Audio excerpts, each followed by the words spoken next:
Hello and welcome to Literacy Waggle.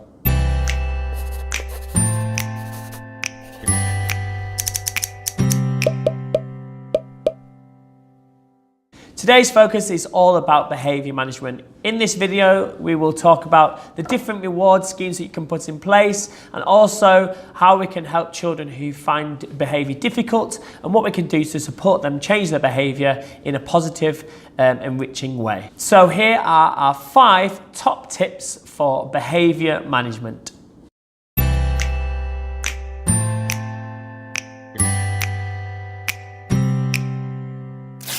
Okay, so number 1 is all about the positive reinforcements and the negative sanction reward systems. These have to be split. If they're together, quite often you find in classrooms that you have a reward system, a sticker chart or a house point system where children can gain points for good behaviour, but they can also lose points for bad behaviour. That's really difficult for some children, particularly for those children who find behaviour difficult because they work really hard and they try their best to receive points, and then they see those points being taken away when they make a mistake, something that they might do quite often. So for those children that find behaviour difficult, those combined charts, those combined reward systems don't work for those children. So it's really important to ensure that you've got a really solid behaviour system in your classroom. It's really important that the positive and the negative charts are separate. One way this can work is that you have a positive house point scheme, so they receive the points for good behaviour, and then a separate system for sanctioning children's bad behaviour. One really simple way of doing that is a traffic light.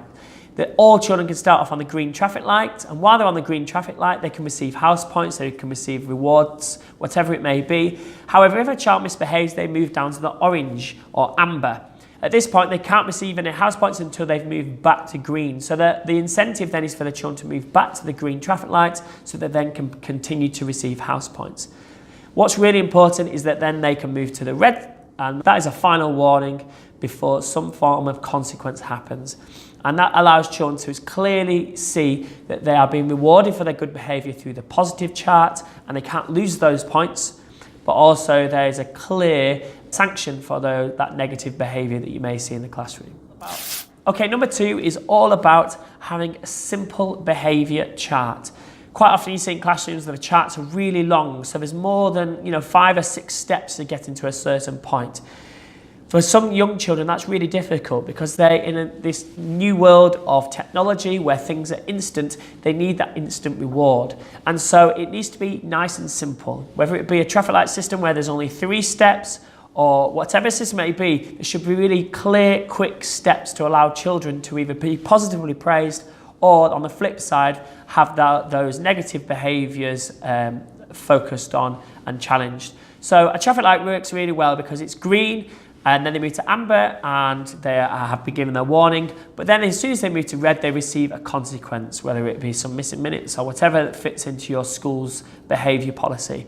What's really important though is that it's short and sharp, so children are given that opportunity for a warning, but if they don't listen to that warning, there is instantly some form of consequence.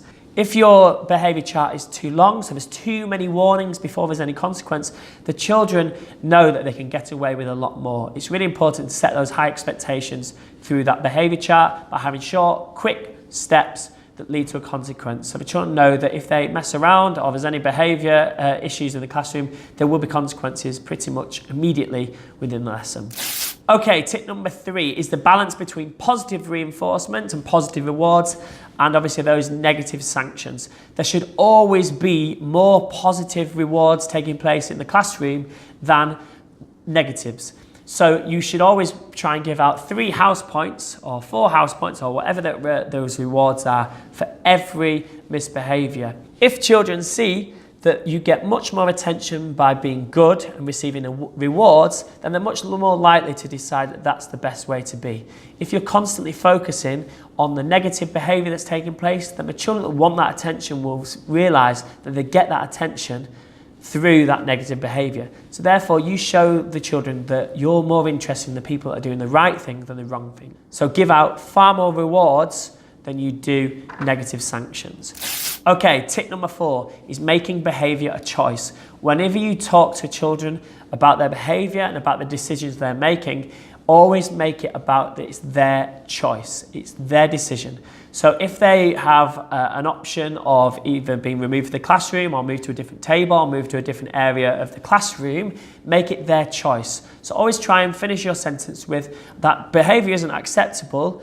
If it doesn't stop, then you move to a different table. It's your choice now. Your choice puts that ownership onto the children and makes them realise that it's their decisions and their behaviour that is making the consequences happen. So it gives the ownership back to a child and makes them realise that they can dictate their experience in that classroom. If they show good behaviour, then they will get that reward and they will stay in the table and they can continue with the lesson. However, if they make the wrong choice, then those consequences will happen. So make it about them making the choice. And the final tip is a flip on the report card. So if children have continually shown negative behaviour over a period of weeks, quite often schools give them a report card where they have to get it ticked off every so often. Actually, one strategy that I have used is a flip on that, and it's called the positivity loyalty card. So instead of having a report card where they're told whether they've been good or bad, actually you make a little kind of Costa Coffee style loyalty card, which is all about positivity. And so they take that loyalty card around with them. When they show positive behaviour, they get a tick or a stamp on that loyalty card. And they have 20 boxes on there. And the children have to show 20 positive behaviours during a lesson or during the week or during the day, however long you want to make it, and they receive those tick boxes. And then once they've completed that loyalty card, they can take it home and show their parents, but also they can receive a reward for that. So it's a flip on the report cards that children are given to kind of counteract the negative behaviour that they've been showing. But it flips it in a positive way so that a child feels like it's a positive experience and that actually it promotes and encourages them to be positive about their behaviour and positive about lessons. So that's quite a nice strategy to use for those children that just need that extra encouragement to be well behaved in lessons. Okay, so that's our video all about behaviour management. It focused a lot on how you can change your attitude to negative behaviour and how you can promote a positive classroom environment. I hope it's been useful. Please visit our website where we provide lots of free teaching resources focused around literacy, and also you can find many more professional development articles through our blog.